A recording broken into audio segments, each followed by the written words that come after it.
a monster to a symbol of strength and defiance. Women, especially, began to reclaim her story, seeing her as a figure who resisted the gods and survived unimaginable betrayal. Today, Medusa is more than a mythological figure. She's an icon. Her face appears in art, literature, and even modern movements that challenge systems of power and oppression. But the question remains, was Medusa truly a monster, or was she a victim of a world that feared her power? Medusa's story is a reminder that myths are more than just tales of gods and heroes. They're reflections of human nature, of the injustices and triumphs we still see today. So, what do you think? Was Medusa a villain, or was she a misunderstood symbol of resilience? Leave your thoughts in the comments. Give this video a like if you found her story as fascinating as we did. And don't forget to subscribe to the channel for more deep dives into the myths and legends that continue to shape our world. Until next time, keep questioning, keep exploring, and keep looking beyond the surface. We all know Zeus, king of the gods, whose power seems absolute. If there's an ancient force even he won't cross. This is the story of how Zeus was humbled by the goddess of night herself, Nyx. Long before Zeus, there were primordial gods who were the universe's core forces. The most powerful was Nyx. Born from chaos, she is the night. Her domain is the inescapable shadow that falls over the world, and her children are forces like Hypnos, god of sleep, and Thanatos, god of death. Our story starts during the Trojan War. A furious Hera wanted to help the Greeks against Zeus's orders. To do it, she needed Zeus asleep. She went to Nyx's son, Hypnos, with an irresistible offer: put the king of the gods into a deep slumber. Hypnos was terrified. He'd helped Hera once before, and when Zeus woke up, his rage was legendary. He hunted Hypnos, ready to hurl him into the sea. The desperate god of sleep fled to his mother, Nyx. When Zeus arrived, he stopped dead. Unwilling to offend the ancient knight, he retreated.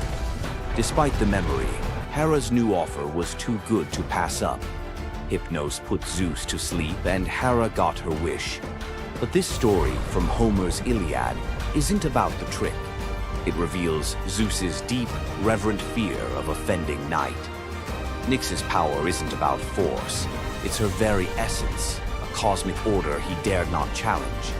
The clash between Zeus and Nyx wasn't a battle of thunder and shadow, but of authority versus primordial power. Nyx's presence alone was enough to remind Zeus that even he has limits. The brilliant order of the day must always give way to the profound mystery of the night. If you enjoyed this trip into mythology's shadows, like this video and subscribe for more. Comment below on which primordial deity you want to see next. Centaurs, half man, half horse, heroes or savages? Think you know the full story? Wait until you uncover the darker side of these iconic creatures. Watch till the end to discover what ancient myths don't tell you about the centaurs.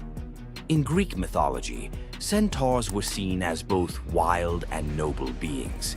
They were often depicted as powerful warriors, famous for their strength and skill in battle. But what if the truth behind them was far more sinister than anyone imagined? While some centaurs, like Chiron, were revered for their wisdom and kindness, many others were violent, uncontrollable creatures. These savage centaurs were known for their drunken brawls and uncontrollable rage. The most infamous event? The Battle of the Lapiths and Centaurs, where they fought against the Lapiths during a wedding feast, leading to a massacre of both men and women. Their brutal behavior was more than just a mythological tale.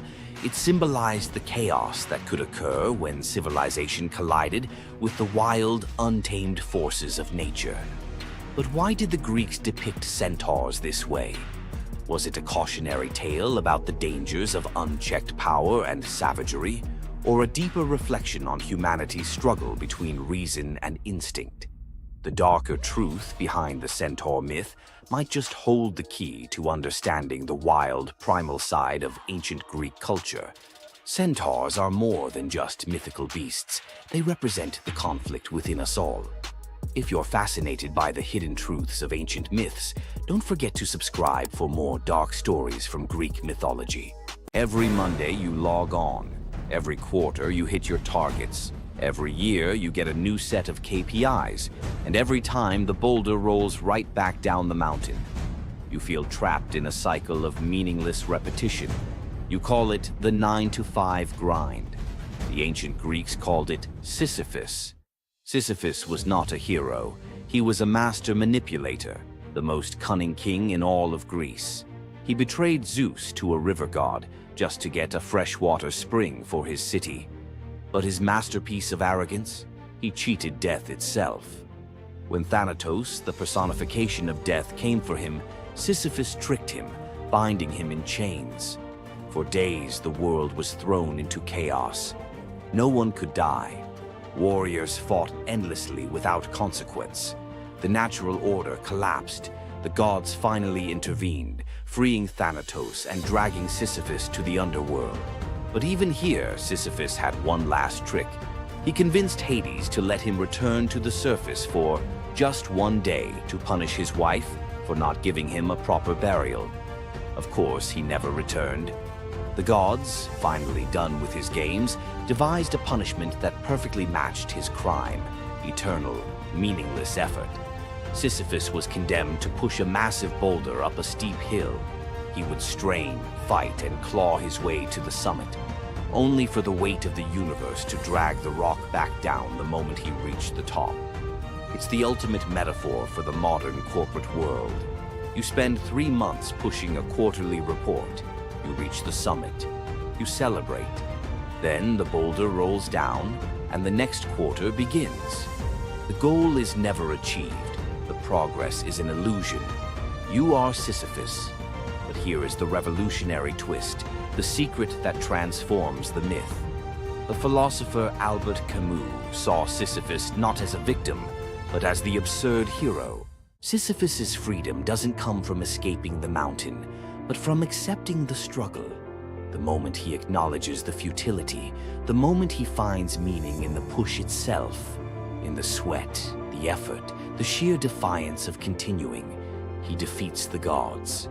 His walk back down the mountain is not a walk of defeat, but a moment of conscious, deliberate choice. It is the moment he chooses to be happy. So, the next time your KPI rolls back down the hill, remember Sisyphus. The goal is irrelevant. The only true freedom is finding joy in the effort, not the outcome. Loki's punishment was brutal.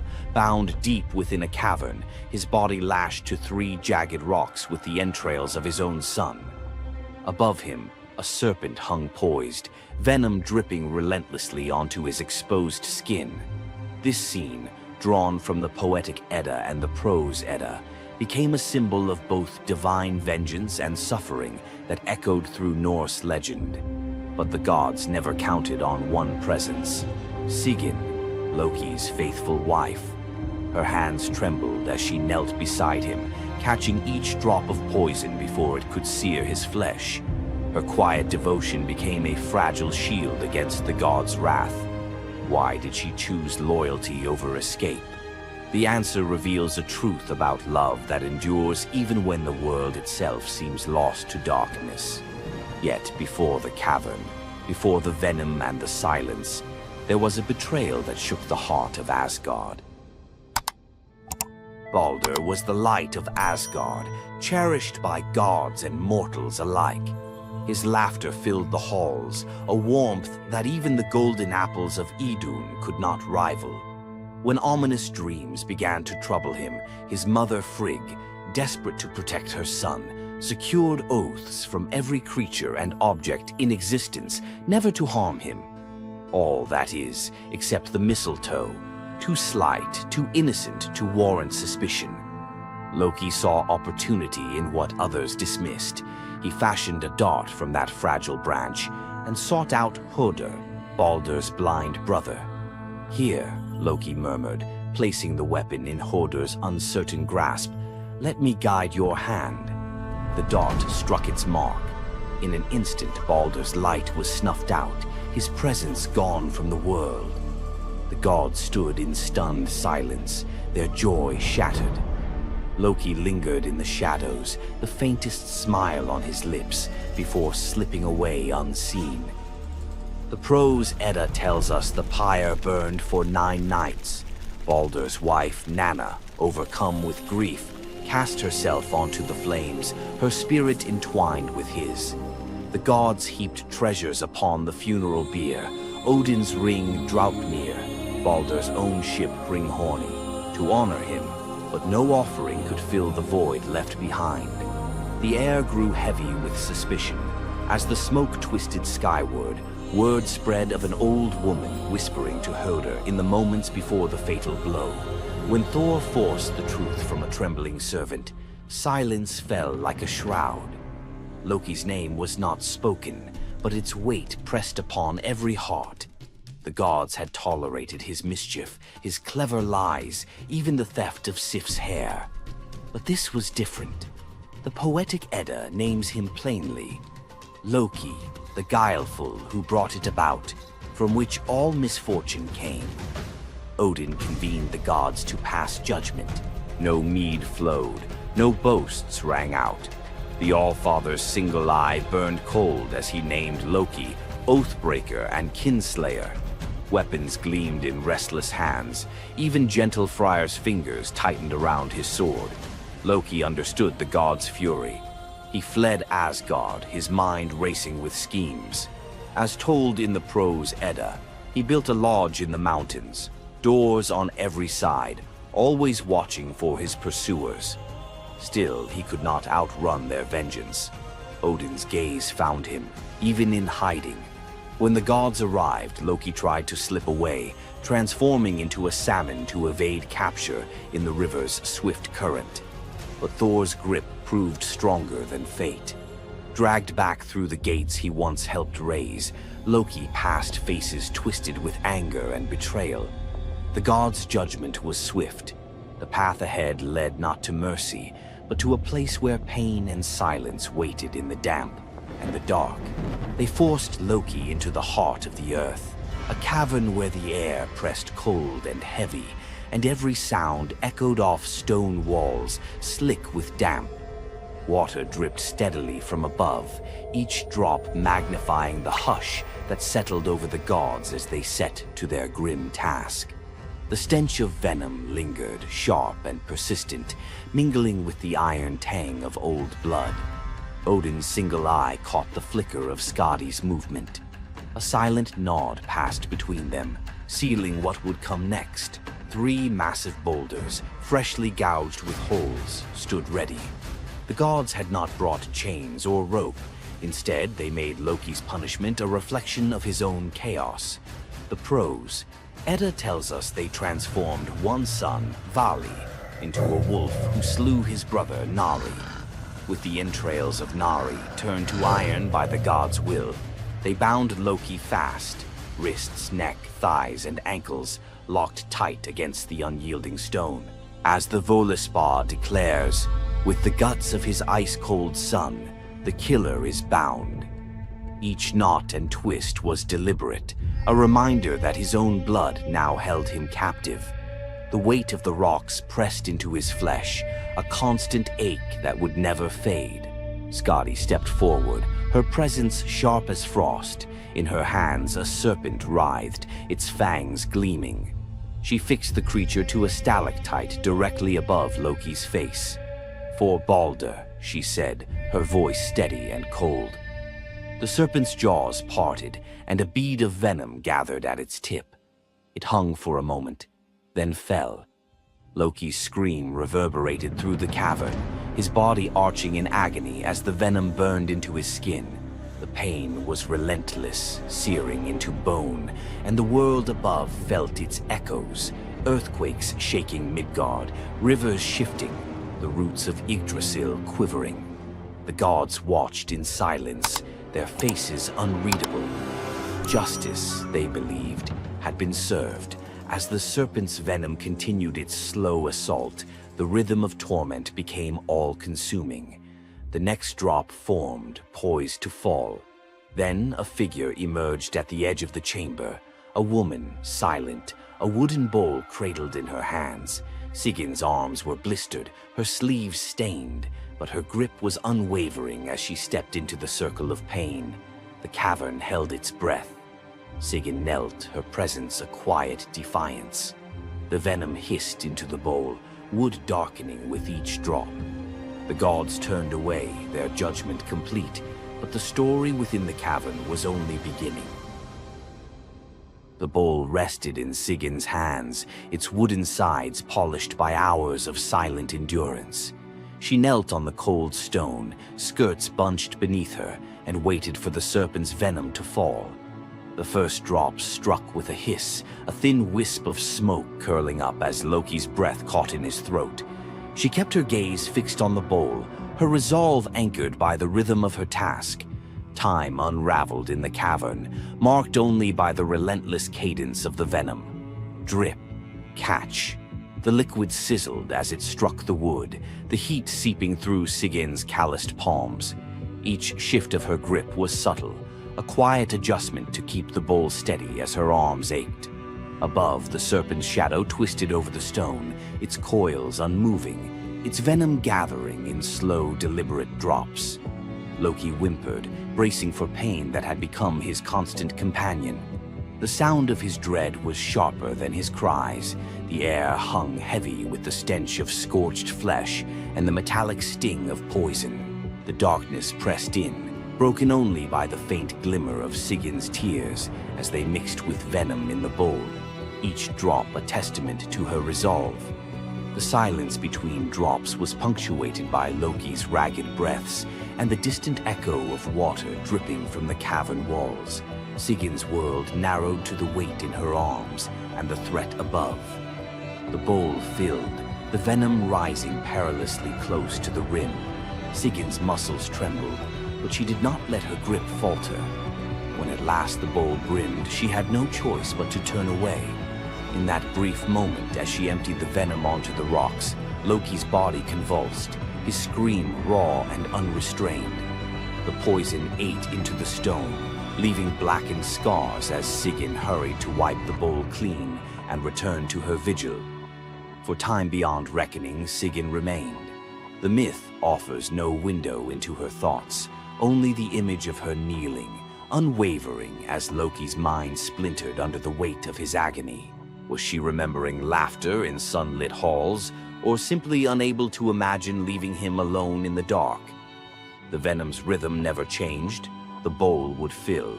Loki would suffer. Sigyn would endure. In the hush that followed each scream, a question lingered, one that neither gods nor mortals could answer. Love in the dark was never simple. While the gods turned away, Sigyn remained, her presence reshaping the meaning of Loki's punishment. His betrayals had echoed through Asgard, yet her loyalty was a force the gods never expected. The Eddas offer no window into Sigyn's thoughts, recording only her actions. Blistered hands, a steady bowl, venom caught before it could sear flesh. This silence leaves space for us to wonder. Was it love that held her there, or a deeper sense of duty, something older and more enduring than the gods' own laws? Loki, once the master of deception, now depended on the mercy of the one he had so often left in the shadows. When the bowl overflowed and Sigyn turned away, each drip crept like fire through him, twisting his features in agony. His eyes, when they met hers, flickered with both gratitude and resentment. He needed her, but the venom's torment mingled need with bitterness. Still, Sigyn returned every time, catching the next drop before it could fall. The myths do not say what passed between them in those moments, only that she stayed, her resolve unbroken. Scholars often call Sigyn the embodiment of loyalty, the ultimate symbol of spousal devotion. Yet, her sacrifice was more than an act of love. It was a quiet rebellion. By kneeling in the cavern, she defied the gods' vision of justice. Odin had crafted Loki's punishment to be absolute, to break him alone in the dark. Sigyn's refusal to abandon her husband became a shield, her presence a silent protest that denied the gods complete victory. The Eddas never assign her a motive, leaving modern readers to fill the silence with their own questions and interpretations. Was her endurance an act of compassion or a challenge to the order imposed by the gods? Each drip marked the passage of time, each bowlful a measure of suffering and steadfastness. Loki's laughter, once quick and sharp, faded into broken gasps. His words, sometimes curses, sometimes pleas, found no purchase. Sigyn's hands grew raw and ruined, but she did not falter. The cycle of pain and mercy continued, unbroken. In the end, it was not just Loki who endured the gods' punishment. Sigyn's vigil transformed it, turning isolation into a shared ordeal. In the darkness, her silent defiance and unwavering love became part of the myth, a testament to the power of presence, even when the world has turned away. Sigyn's vigil stands as one of Norse myth's quiet marvels, a steady presence in the shadows, her strength measured not in battle, but in endurance beside the one the gods condemned. As Loki writhed beneath the venom's relentless burn, Sigyn's hands never wavered. The Eddas remember her not for words or deeds of glory, but for the silent rhythm of her care. Her story reminds us that sometimes love endures in darkness. Sigyn's vigil continues until the twilight of the gods, Ragnarok, whenever that may come. Would you have stayed? If Sigyn's silent strength moved you, let us know in the comments or share your favorite Norse hero below. Thor, the thunder god, woke up to find his greatest nightmare had come true. Mjolnir, his mighty hammer that could level mountains and control lightning itself, was gone. Without it, the thunder god was powerless, vulnerable, and mocked. The weapon that defined his very identity as protector of Asgard had vanished without a trace. But what happened next would humiliate him more than any defeat in battle. To get his hammer back, Thor would have to do something that went against every fiber of his warrior identity. You won't believe the disguise he ends up in. It all began on what should have been an ordinary morning in Asgard. Picture Thor reaching for the leather grip that had been at his side for countless centuries, his fingers closing around nothing but empty air. The spot where Mjolnir should rest felt cold and wrong, like a missing tooth that your tongue keeps finding. Thor's morning routine, as predictable as sunrise over Asgard's golden halls, shattered in that single moment of realization. The hammer forged by dwarven masters, the weapon that could summon lightning and level mountains, had vanished without so much as a whisper of sound. The initial shock hit Thor like a physical blow. His hand remained suspended in space, still reaching for what wasn't there. Then panic crept in, cold and relentless. He let out a blood-curdling roar of sheer rage, the whole palace trembling. Without Mjolnir, he was powerless, vulnerable, and mocked, stripped of the weapon that made him Asgard's primary defender. The enemies that prowled the borders of the Nine Realms knew about his mighty hammer. They counted on Thor's strength to keep them at bay. Now that strength was gone. Word spread through Asgard's halls faster than wildfire. The other gods gathered in emergency council, their faces grave as they grasped the full scope of the crisis. Odin's ravens had brought no news. The watchmen at the gates had seen nothing. Mjolnir had simply disappeared, as if it had never existed at all. The assembled gods understood what Thor's loss meant for their realm. Asgard stood vulnerable, its greatest protector reduced to a shadow of his former self. Loki stepped forward through the crowd of worried gods, his familiar, cunning smile playing at the corners of his mouth. He offered to investigate the theft using his shape-shifting abilities, volunteering to venture where other gods could not go undetected. The council accepted his proposal immediately, desperate for any lead in their search. Thor watched his brother prepare for the mission, knowing that Loki's success or failure would determine his own fate. Loki first borrowed Freya's magic feathered coat, allowing him to fly in falcon form to Jotunheim without raising alarms. Each dead end pushed Thor deeper into desperation. He imagined facing his enemies defenseless, their laughter echoing as they realized the thunder god carried no thunder. The trail finally led to the most dangerous territory of all, Jotunheim, the realm of the giants. Loki strode into the council chamber with the confident gait of someone who had solved a mystery, but his expression carried an ominous weight. The giant Thrym, lord of the frost giants, had openly boasted about his theft from his massive throne of ice and stone. He had buried Mjolnir 8 leagues beneath the frozen earth of his realm, thrice deeper than any giant's hall, he claimed, placing it where even Thor's strength would be useless. Thrym had what he thought was a simple demand for the Norse gods. He wanted the beautiful goddess Freya as his bride in exchange for the hammer's return. The giant had fixated on her legendary beauty and grace, convinced that possessing both Mjolnir and the goddess of love would make him the most powerful being in all the 9 realms. His arrogance knew no bounds as he described his elaborate wedding plans to Loki, speaking of golden halls and feasts that would last for weeks. Thrym believed the gods had no choice but to accept his terms. When Loki spoke to the council about Thrym's demand, the council fell silent. Freya's reaction shattered the tense quiet that followed Loki's report, causing her rage to break the Brysinger necklace, its gems scattering across the floor in glittering fragments. She declared she would rather throw herself into the deepest ocean than marry the frost giant who dared make such a demand. The gods found themselves trapped in an impossible situation. They could sacrifice one of their most beloved goddesses to a giant's lust, or they could leave Thor permanently weakened and Asgard vulnerable to every enemy that prowled the borders. The council erupted in frantic debate. Some suggested launching a full assault on Jotunheim, but Thrym's fortress was impregnable and his army vast. Others proposed trickery or negotiation, but every path led to either devastating war or humiliating surrender. Heimdall, the far-seeing guardian who watched over the Rainbow Bridge, had remained silent throughout the heated discussions. When he finally spoke, his words stopped every conversation in the hall. His suggestion was so outrageous, so completely unthinkable, that even Loki's jaw dropped open in shock. The gods stared at Heimdall as if he had lost his mind, but they were out of other options.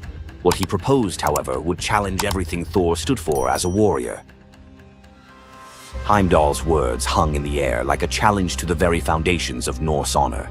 The far-seeing god had suggested that Thor disguise himself as a bride and infiltrate Thrym's wedding feast to recover Mjolnir. He spoke with calm authority, tie housewife's keys about his waist, and pin bridal jewels upon his breast. The idea was so fundamentally opposed to Norse concepts of masculine honor that Thor's initial response shook the very walls of Asgard. He declared the plan preposterous and swore he would never hear the end of it if word spread that the thunder god had dressed as a woman. The assembled gods watched in tense silence as their mightiest protector wrestled with a challenge that could not be solved through brute force or lightning strikes. They had already considered launching a full assault on Jotunheim, but Thrym's fortress was impregnable and his army vast. No other choice remained.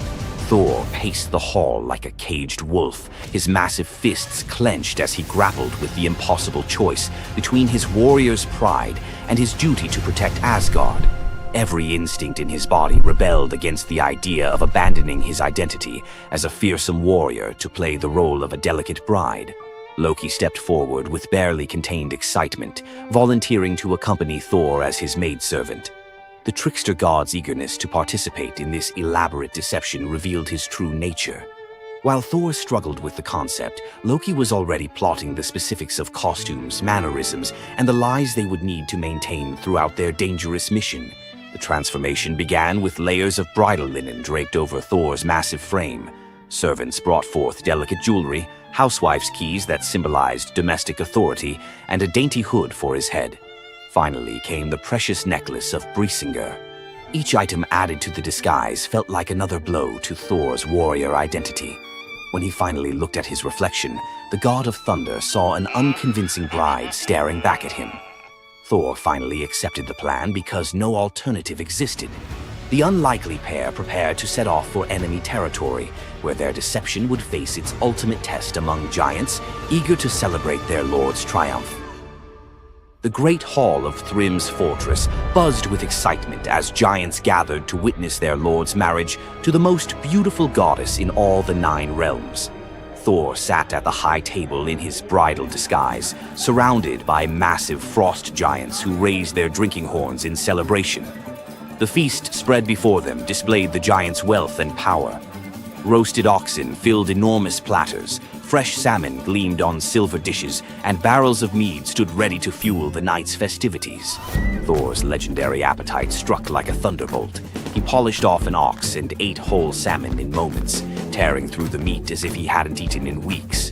3 measures of mead vanished as quickly as if someone had poured them into a bottomless pit. The assembled giants watched in stunned silence as the delicate bride consumed more food than most warriors could handle. Thrym's eyes narrowed with growing suspicion. This goddess ate like a battle-hardened warrior, returning from a long campaign, not like the refined Freya he expected to marry. Loki stepped forward with the smooth confidence of a master storyteller. He spun a tale about Freya's 8-day fast in eager anticipation of reaching Jotunheim and marrying the mighty Thrym. The explanation painted a picture of a lovesick goddess, so excited about her wedding that she had refused all food during her journey. The giants nodded in understanding, their suspicions melting away as they accepted this romantic explanation. Thrym felt honored by such devotion and relaxed completely, his doubts vanishing. Beneath his bridal veil, Thor's rage simmered like molten metal ready to explode. Every moment at the feast brought new challenges as he struggled to maintain feminine mannerisms while surrounded by his enemies. His massive hands shook with barely controlled fury as he watched the giants celebrate what they believed was their victory over Asgard. The critical moment finally arrived. Thrym commanded his servants to bring Mjolnir forth, the very moment Thor had trained his eyes on since dawn. The servants placed the legendary weapon before the disguised bride as part of the traditional ceremony. Thor's fingers closed around Mjolnir's familiar handle, and lightning immediately crackled through the hall. He ripped away his bridal veil and roared his true identity to the shocked giants. Thrym's eyes widened in terror as he realized the bride he had been celebrating was actually the god of thunder himself. Thor swung Mjolnir, killing Thrym instantly after crushing his skull with Mjolnir, then turned on the assembled giants, and even the pleading giantess met Mjolnir's crack before the hall fell silent. The theft that had begun with arrogance ended in complete destruction. This tale reveals how even the mightiest heroes must sometimes sacrifice their pride to protect what matters most. Back in Asgard, the Aesir never spoke of the bearded bride again, though a few still hide a smirk when Thor raises Mjolnir. And we end this story with a very valuable lesson. Never steal Thor's hammer. And if you're going to, don't make him dress like a woman.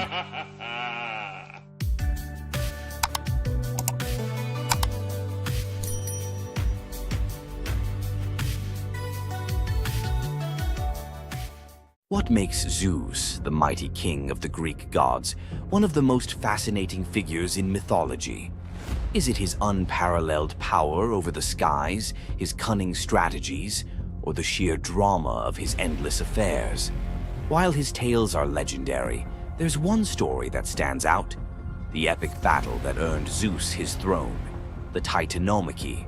This isn't just a story of a god's rise to power, it's a tale of rebellion, alliances, betrayal, and the ultimate struggle between 2 generations of divine beings.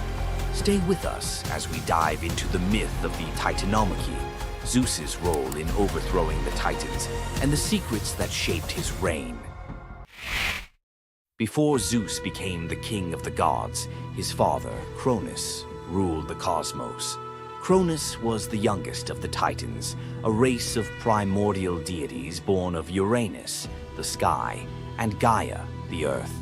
The Titans were immensely powerful, but also deeply flawed. Cronus had gained power by overthrowing his own father, Uranus, in a brutal act of betrayal.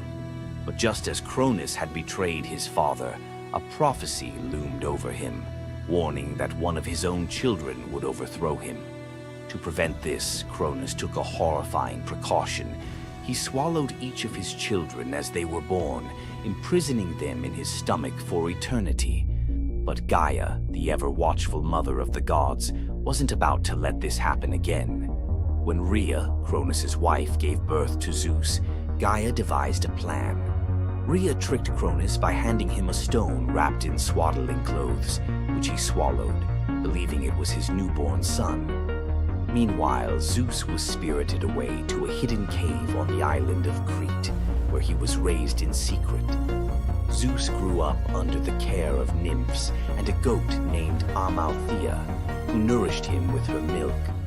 As he matured, Zeus learned of his father's tyranny and vowed to free his siblings and challenge Cronus' rule. Zeus couldn't take on Cronus and the Titans alone. He needed allies. His first move was to rescue his siblings trapped inside Cronus. With the help of the goddess Metis, Zeus tricked Cronus into drinking a potion that caused him to vomit up his children: Hestia, Demeter, Hera, Hades, and Poseidon, fully grown and ready for battle.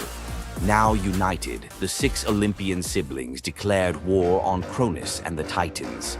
But the Titans were powerful, and the war, known as the Titanomachy, would rage for 10 years with no clear victor. Realizing they needed an advantage, Zeus turned to the most unlikely of allies, the Hecatonchires and the Cyclopes. These were monstrous children of Gaia and Uranus, imprisoned in Tartarus by Cronus out of fear of their immense power. The Hecatonchires had 100 hands and unparalleled strength, while the Cyclopes were master craftsmen. Zeus descended into Tartarus, defeated its terrifying guardians, and freed these imprisoned beings. In gratitude, the Cyclopes forged weapons for Zeus and his brothers. Zeus received the thunderbolt, Poseidon the trident, and Hades a helmet of invisibility. With these tools and the raw power of the Hecatonchires, the Olympians finally had the upper hand. The final clash of the Titanomachy was a cosmic spectacle. The Titans, led by Cronus, unleashed their full fury, shaking the very foundations of the universe. Mountains crumbled, seas boiled, and the skies erupted in chaos. But Zeus and his allies were relentless. Zeus hurled his thunderbolts with unerring precision, scorching the battlefield and scattering the Titans' ranks. Poseidon unleashed massive earthquakes, and Hades used his helmet of invisibility to sow confusion among their enemies. The Hecatonchires proved invaluable, hurling massive boulders with their 100 hands, overwhelming the Titans. One by one, the Titans fell, their immense power no match for the combined might of the Olympians and their allies. Cronus was the last to fall. Zeus struck him down with a thunderbolt so powerful that it split the skies. With Cronus' defeat, the Titanomachy was over. With the Titans defeated, Zeus and his siblings faced a choice: what to do with their vanquished foes. In a move both strategic and ruthless, Zeus imprisoned the Titans in Tartarus, deep within the underworld, where they would remain for eternity under the watchful eye of the Hecatonchires. Zeus then divided the cosmos with his brothers. He claimed the skies as his domain, Poseidon took the seas, and Hades ruled the underworld. Together, they established the rule of the Olympians, with Zeus as their undisputed king. But the Titanomachy left scars. Gaia, enraged by the imprisonment of her Titan children, gave birth to new monstrous beings to challenge Zeus's reign. Among them was Typhon, a creature so fearsome that even the gods trembled before him. Typhon's battle with Zeus is another story for another day, but it serves as a reminder that power in the ancient world was never secure. Zeus's rise to power marked the beginning of a new era, but his reign was anything but peaceful. While he was the king of the gods, his rule was marked by constant challenges, from rebellious mortals to jealous deities and his own unquenchable desire for love and control. Zeus was both a protector and a tyrant, a figure who inspired awe and fear. His thunderbolts were a symbol of justice, but they were also a tool of destruction. He fathered countless children, both mortal and divine, and his many affairs often sparked conflict among the gods. Yet, despite his flaws, Zeus's rule brought stability to a chaotic world. Under his reign, the gods established order, overseeing the realms of humans and maintaining the delicate balance between earth, sea, and sky. The myth of Zeus and the Titanomachy isn't just a tale of war. It's a story about the cycles of power and rebellion. Just as Zeus overthrew Cronus, who had overthrown Uranus, Greek myths suggest that even the mightiest rulers are vulnerable to the forces of change.